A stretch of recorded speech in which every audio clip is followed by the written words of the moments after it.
Good morning, I'm Paul Brodie, Mitch behind the cameras, back in the shop. Working on the WOZNOT. I must be really excited about this bike because last night I was lying in bed till 3:30 before I went to sleep. I got things to show you. I finished off the fork and the brake. If you remember last episode, I silver soldered on the crown race. I put it in the lathe, I turned it down, and the crown race fits now.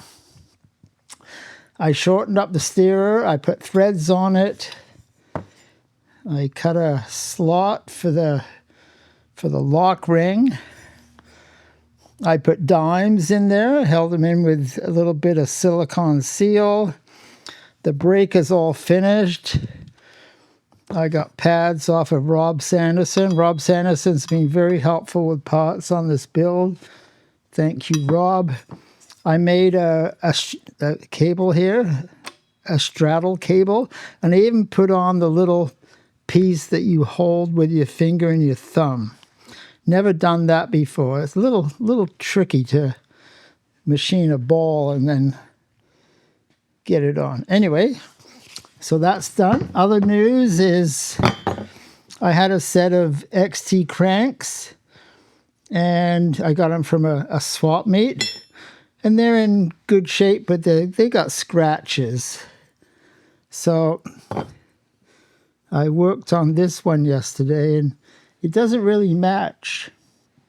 It's too shiny, so I got some Scotch-Brite. Let's just do a little... I want to show you what happens when you use a little bit of Scotch-Brite. This is a fine Scotch-Brite. It's not coarse at all. And you can see how the shine comes off, but it's still smooth. I think that's a better match. So over the weekend I'll make this one match to that, and then I'll bolt on the bio paste. Remember bio paste? That was an 80s thing. I have chain stays now.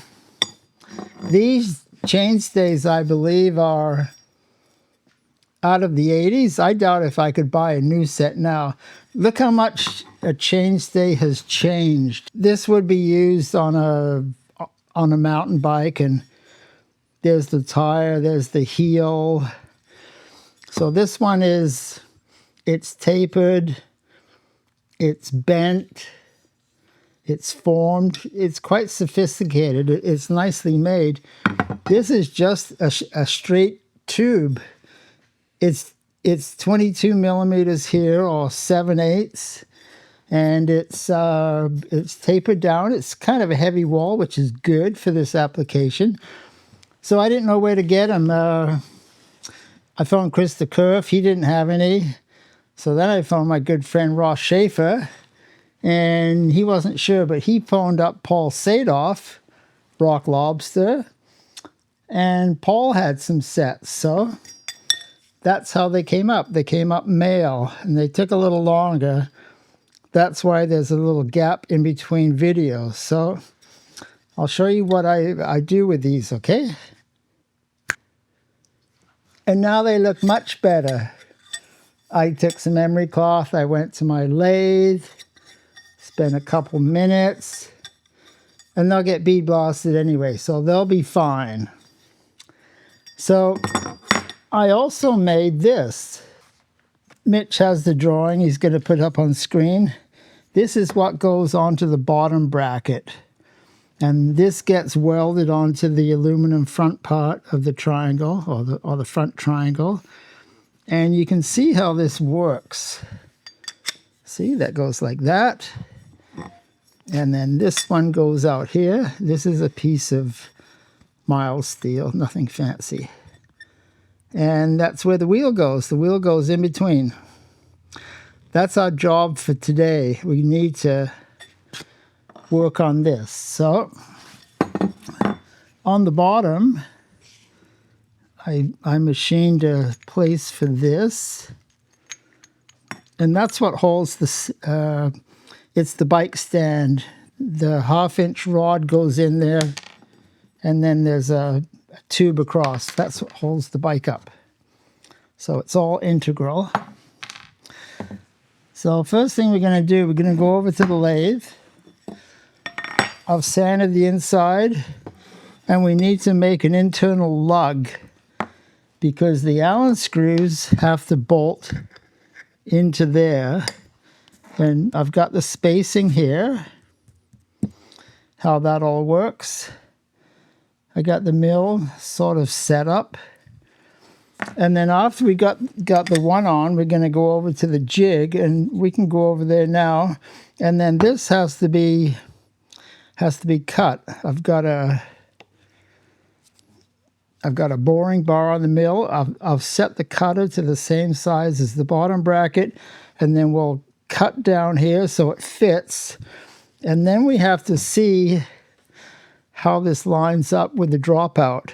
And I might have to angle the head of the mill just a touch and take another cut, because you can't bend this.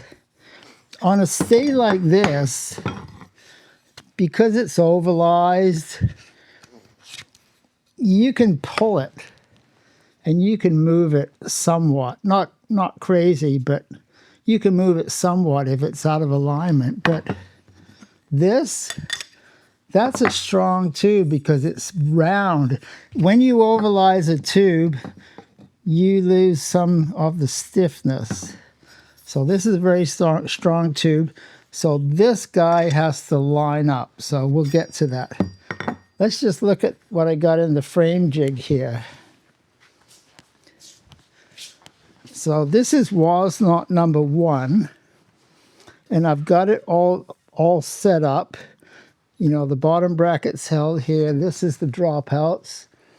This frame has 130 spacing, so I need to change the axle over for 135 because my new frame is 135. This is a kind of a weird spacing. It was in the transition, I think, as mountain bikes became more popular. So this is what goes like that. And I've changed it. See how this is flat? I wanted a scoop in there. So that's what I did. And everything else is more or less the same. So we're going to take out this frame. We're going to change the axle up here. Then we'll put in the new frame. But first we're going to go over to the mill. We're going to make threads here. And we're going to insert that insert into the chainstay.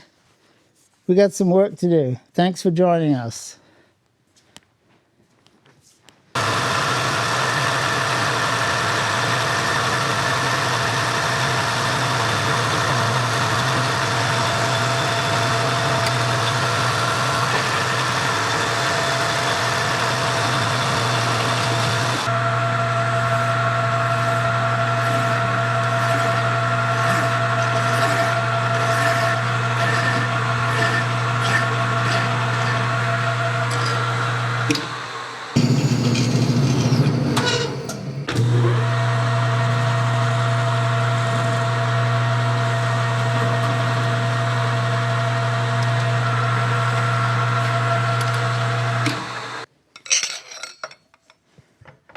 It's not going in straight yet.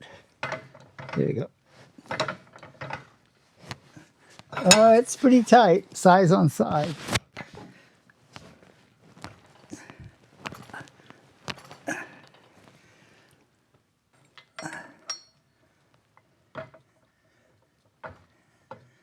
It's definitely never going to come out.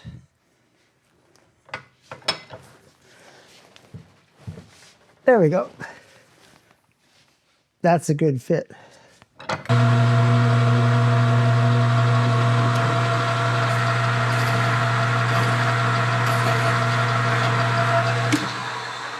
It's all flat and smooth.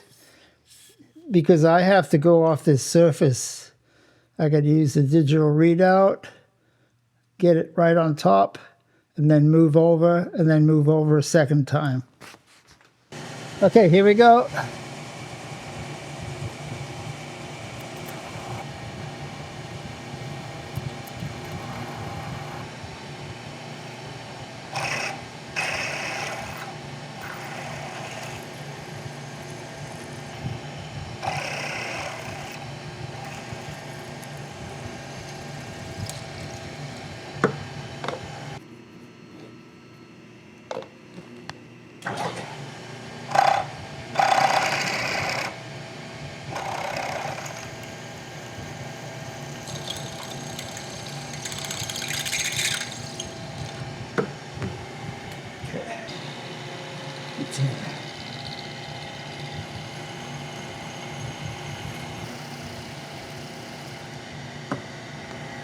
Okay.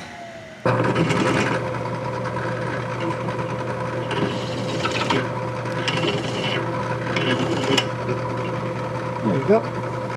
This whole piece here was about 2 days work.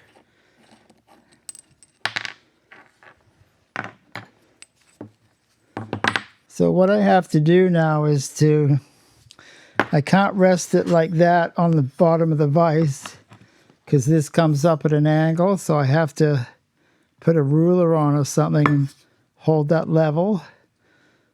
I've got to dial up to this, move it over 3/8, then 3/4.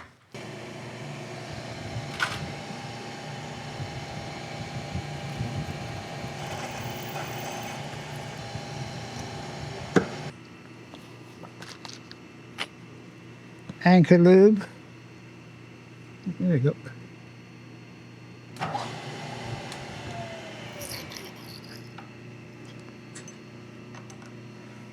I start it with the machine and then I do a hand tap.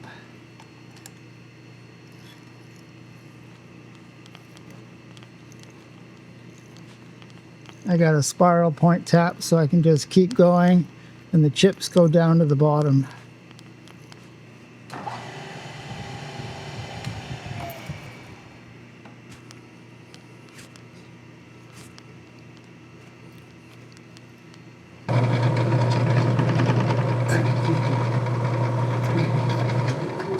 It's kind of a big step here, and so we want it to be right.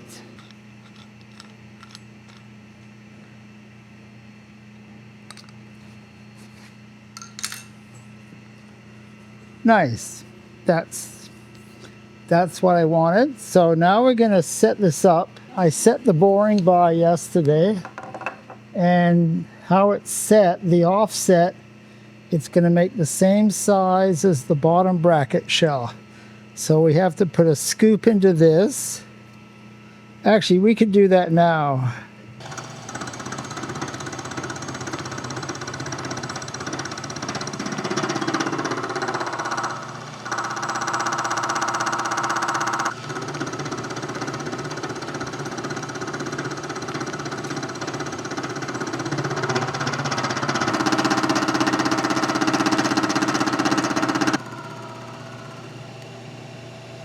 I wanted to show you this. These are all the axles. When I was teaching Frame Building 101, I'd get a new class and they'd say, I want to build a fat bike. I want this kind of axle. I want this. And so, of course, I complied. So made all sorts of axles. So this is my selection of all the different kinds of axles. This is off a fat bike.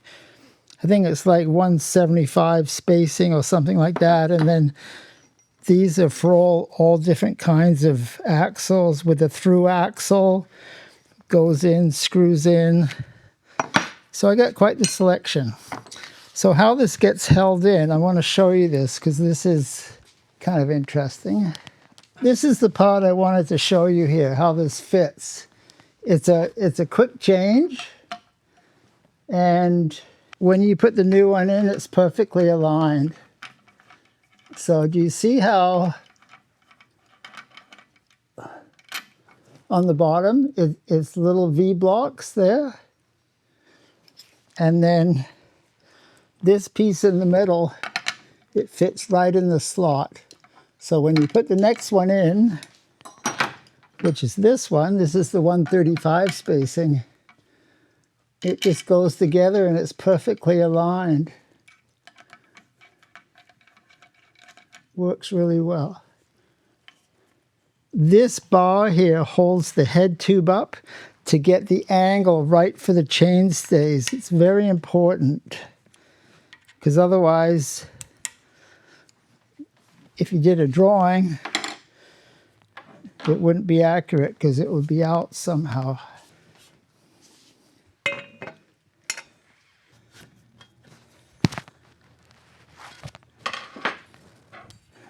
Okay, that all lines up pretty good.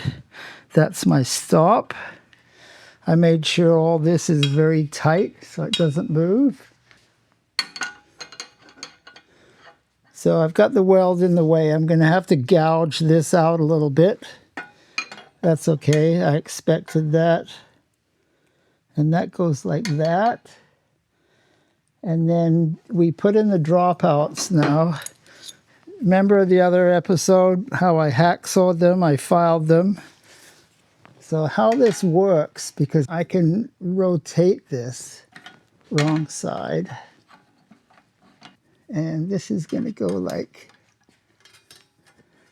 it goes to about the middle like that. Okay, that's where I want that. So this part of the dropout, it just goes where it goes. This is the crucial part if you want a nice line. And then I'm going to eyeball across.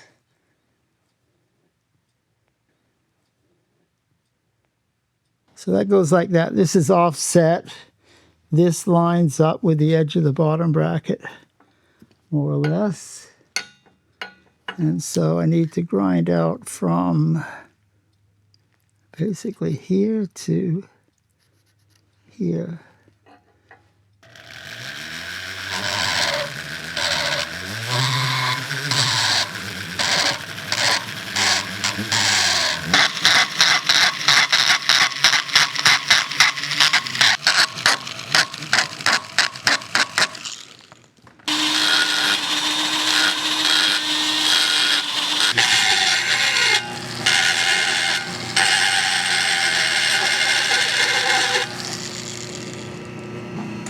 We are close, so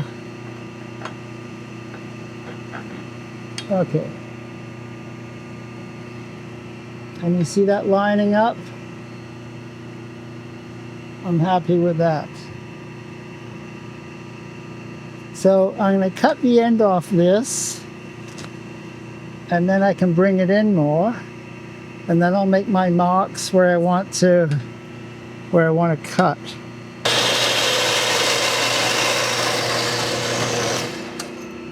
Okay, so I got to make 2 cuts here.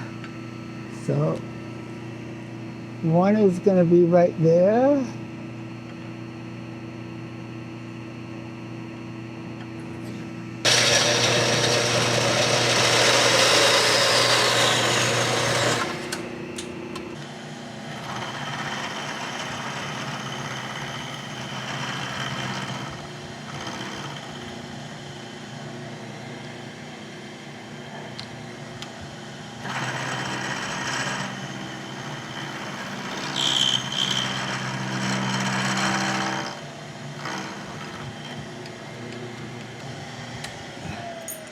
I got the dropout here because the dropout has to go in there.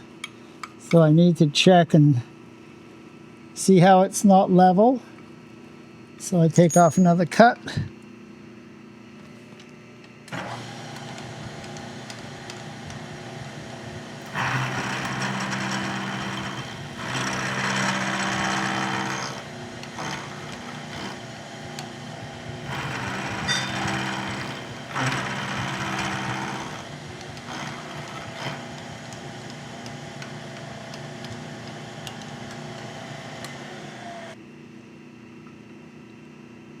Okay, so can you see how that fits?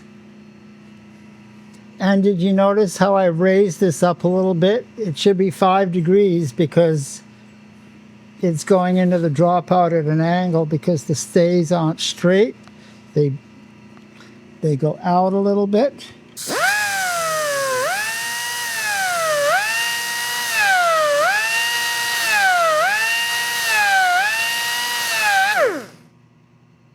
Nice.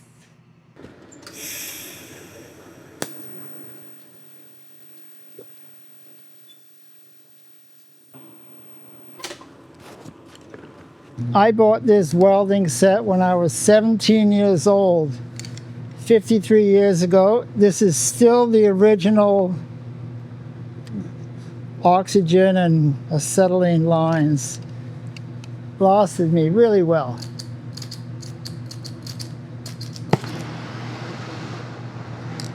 It's a number 4 tip, so it's going to get some good heat in there. This is such a big piece of aluminum, and then with the jig, all the heat sinks, so we need to preheat.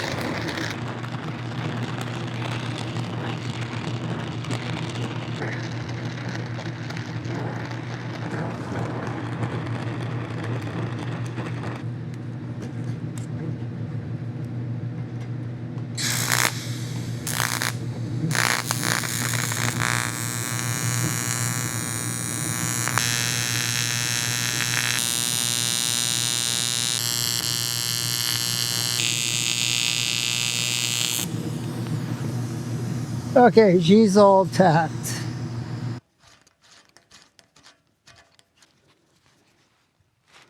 No, that's too high. Okay, that's where we cut it. And then that's where we notch it.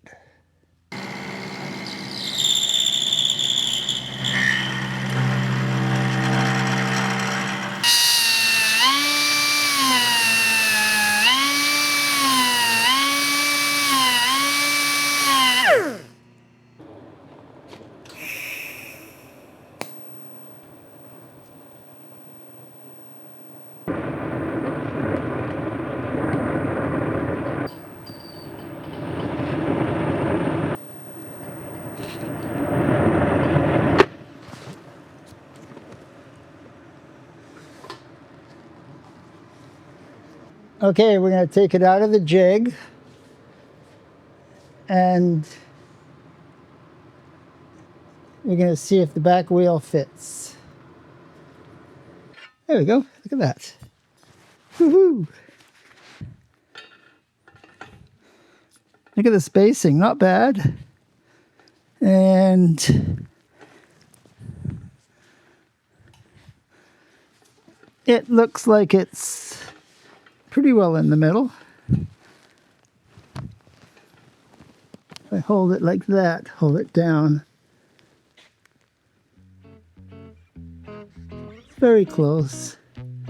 They're not always perfect. Okay, success. I will do some welding while you're gone. Thanks for tuning in. We appreciate it. Mitch and I like coffee. If you buy us coffee, it helps us a lot. Please like, subscribe, tell your friends, and we'll see you next time. Take care.